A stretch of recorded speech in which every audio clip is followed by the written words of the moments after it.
rated M for mature.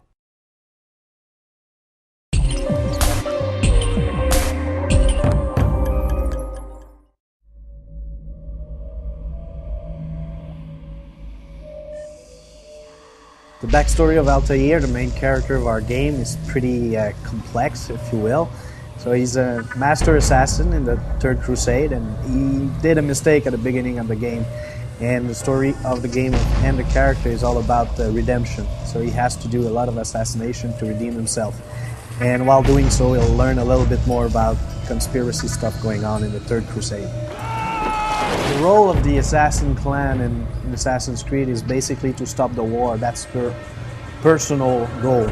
They want to make sure that the Holy Land is free from people who are using the war for their own purposes. Doing the design of Altair is first we went into his storybook and we learned that assassins were white and red, so basically the color scheme of the character comes from history. And then also we did a brainstorm to figure out what kind of animal he would be, and that helps a lot for every single craft. And we wanted him to be a bird of prey, like an eagle. Basically, we just wanted a weapon that is cool and that is unique to the character. So we decided to have a blade that can be really used for assassination, and that blade would be hidden. And only with a really quick move of the hand, the blade would come out. And that's the most important weapon in the game.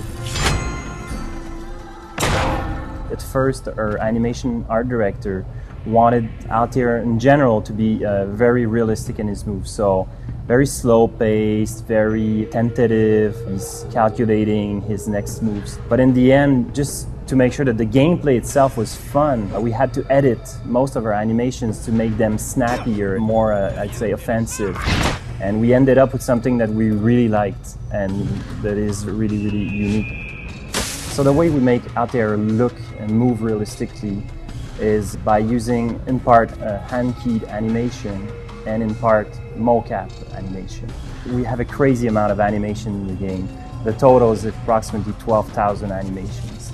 A big part of the animation set is used for fighting. Altair, just by himself, has over 1,000 different animations just for the combat system. So one thing that makes our animation look fantastic is not necessarily by having the latest technology, even though we have, is that we also have maximized the current technology by having the best guys in the industry. These guys are the ones that brought you Sands of Time, and they're really incredibly talented people. Another thing is that in our game, we have a complete open world environment. So not only does the character have to walk, they also have to climb wall, roll over, they have to fight, they have to free run, and all of that needs to blend from one move to the next seamlessly, and these guys pulled it off.